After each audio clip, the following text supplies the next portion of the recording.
Daleth. Daleth. Daleth is the first letter in the Hebrew word for door. It's also the first letter in the Hebrew word for an impoverished person. Dal. The Hebrew word for door is Daleth. The Hebrew word for an impoverished person is Dal. Thus, the Jewish mystical tradition suggests that the letter Daleth invites us to recognize our own poverty, our own finitude, our need for others. And it invites us to let go of our ego and to open our doors to other people's help and assistance.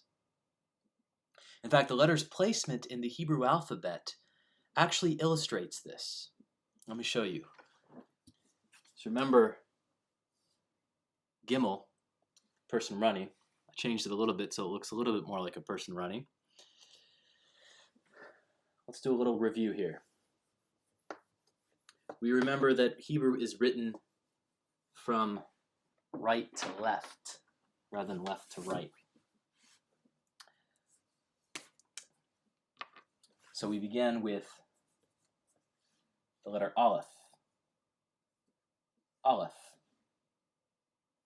And then the letter Bet. Bet. And then the letter Gimel. And then Daleth. Daleth. Okay? Aleph, Bet, Gimel, Daleth. Now, let's look at these two in the order of the alphabet. Remember, as I just showed, this could resemble a person running. See? And Gimel is running towards Daleth. So Gimel, remember Gimel is camel, and wealth represents a wealthy person running to help someone who is in need.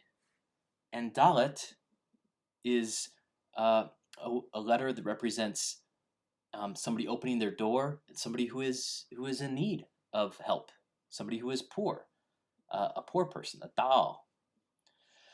So while Gimel helps inspire us to be generous, Daleth inspires us to be humble, and to be humble enough to receive someone else's generosity. Gimel inspires us to give, Daleth inspires us to receive.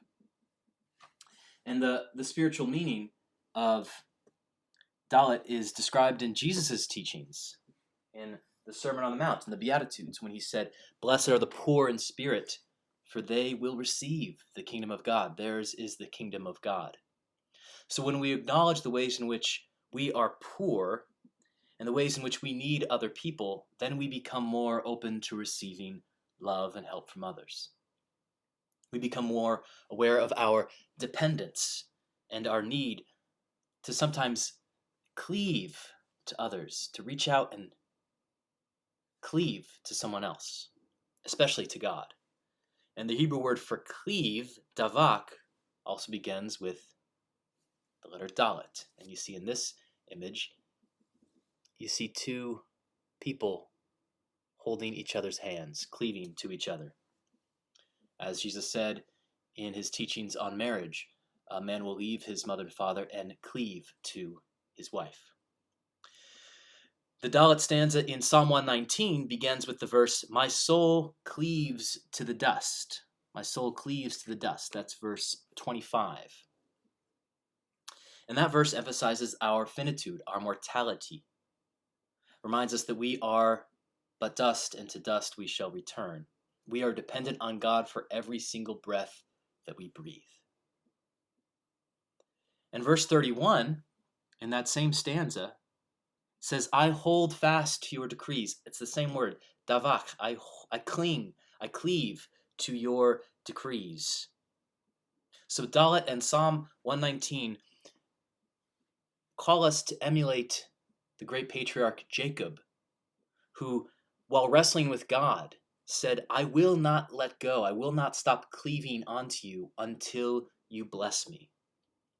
So by recognizing our utter dependence on God and one another, and by cleaving to God and one another, we not only become spiritual descendants of Israel, the one who wrestled and cleaved to God and was blessed, but we also open ourselves to receiving all that we need.